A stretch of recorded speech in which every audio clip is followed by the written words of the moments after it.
In the Utkin prison in Siberia, two guards forcefully push Anatoly into a cell where his brother Vladimir is already confined. The guards doubt their chances of survival, which seem as grim as the lifeless body they share the cell with. However, their doubts don't last long. Vladimir has managed to extract a rib from the corpse and intends to use it as a weapon to escape. Anatoly wonders if they will return to Moscow, but Vladimir convinces him that their future lies in America. Anatoly frantically exits a building, alarmed by the presence of an intruder. He urgently searches for Vladimir and demands information from those around him. He manages to jump into a taxi just in time, but as he does, a limp body is forcefully thrown out of a window, leaving Matt standing by the shattered window, listening to the fading sound of the fleeing taxi. Matt rushes to Claire, who is hiding out in a co-worker's apartment, seeking her assistance in patching up his wounds. They engage in a conversation about Matt's actions and their impact on both of their lives. Matt insists that Claire remain hidden until the Russians are no longer after her, while dismissing her request for body armor, stating that it would hinder his mobility. They exchange phone numbers and continue the discussion, with Matt sharing some information about the organized crime syndicate. He is searching for someone who might provide a lead on Fisk, and once he finds that person, he plans to take action. Hoping to find somebody who knows this Fisk guy. Apply enough pressure, someone will break. Sooner or later.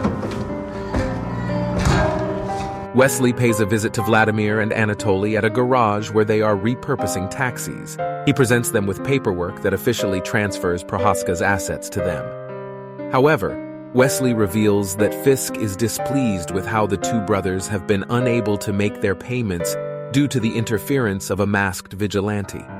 Even Nobu and Madame Gao are losing patience. Despite Wesley's unintentionally demanding tone, Vladimir promptly declines Fisk's offer of assistance. However, Wesley leaves the option on the table for the brothers to discuss among themselves.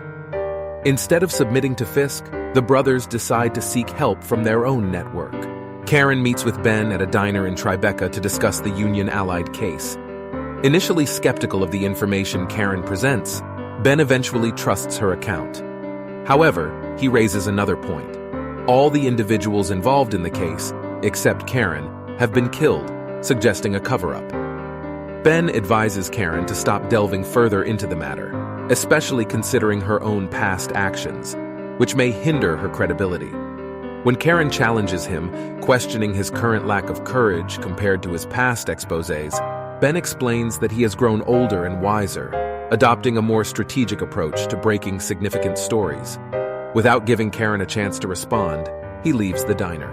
Anatoly and Vladimir enter the hospital, with the intention of finding Semyon, who is in critical condition. As they prepare to wake Semyon from his coma, the brothers reflect on their past experiences in Utkin. Anatoly remembers their promise to never lose the status they once held in Moscow, but admits that they had lost sight of their goal and drifted apart.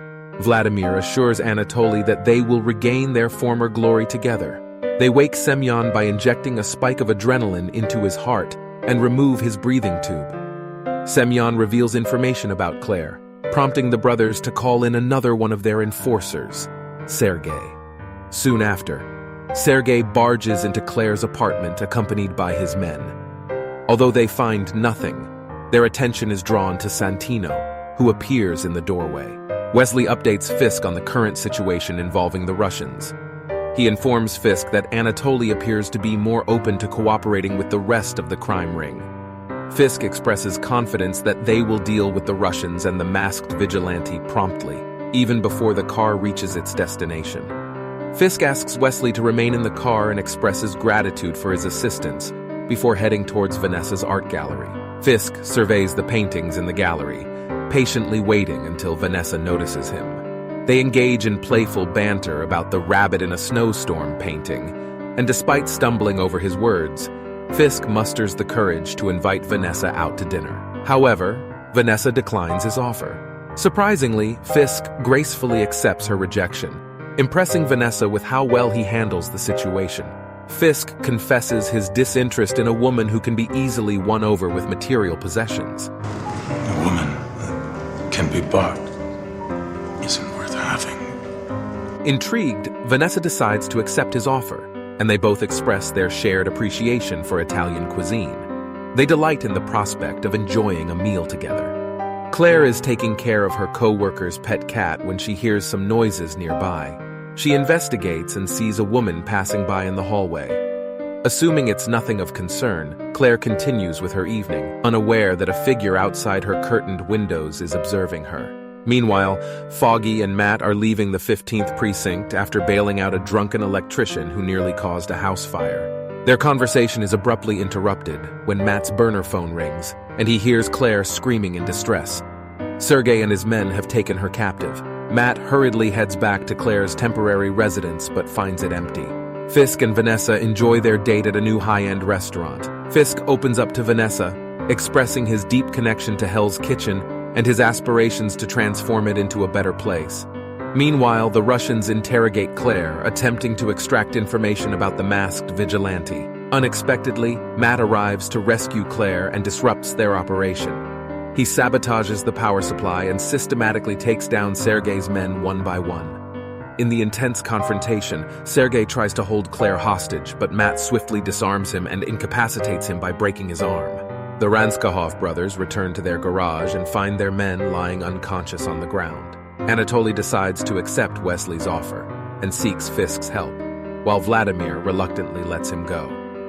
Fisk, in the midst of his date with Vanessa, shares his favorite childhood dessert, zuppa inglese. However, their dinner is abruptly interrupted by Anatoly. Fisk swiftly escorts Vanessa out of the situation, instructing Wesley to put Anatoly in a car and take him to an undisclosed location. Meanwhile, Matt tends to Claire's injuries in his apartment. During their conversation, Matt begins to voice his doubts about whether he is truly making a difference in the city. Claire reassures him that despite her own fears about their current situation, Matt has the power to overcome those doubts and genuinely improve the city. In that moment, Claire learns Matt's real name, deepening their connection. After the disruptive encounter with Anatoly during their date, Vanessa's perception of Fisk is shaken. She becomes unsure of whether she can trust him, and is uncertain about her feelings towards him as he accompanies her home. In the car, Wesley engages in a conversation with Anatoly, expressing his desire to reconcile with Fisk despite the mistakes made by the Russians in the past. Wesley shares some foreboding words with Anatoly before receiving a phone call. After ending the call, Anatoly asks if it was Fisk on the other end. In a sudden turn of events, Fisk forcefully opens Anatoly's car door and forcibly removes him from the seat. They engage in a brutal physical confrontation, with Fisk unleashing his unrelenting rage upon Anatoly. Anatoly is repeatedly struck by Fisk's powerful blows, unable to defend himself. Desperate, Anatoly attempts to fight back by wielding a switchblade and slashing at Fisk, but Fisk's suits are equipped with inner mesh lining, rendering the attack ineffective. Fisk seizes control of the situation, grabbing Anatoly and forcefully slamming him against the side of the car. In the process, Fisk disarms Anatoly and inflicts further harm, breaking Anatoly's arm. Desperately, Anatoly tries to crawl back to the car, but can only utter defiantly to Wesley before Fisk knocks him out, positions his head in the doorwell, and begins smashing the door against it repeatedly, and asks Wesley to inform Melvin Potter to tailor a new suit, and also send Anatoly's remains to Vladimir as a message. It'll start a war.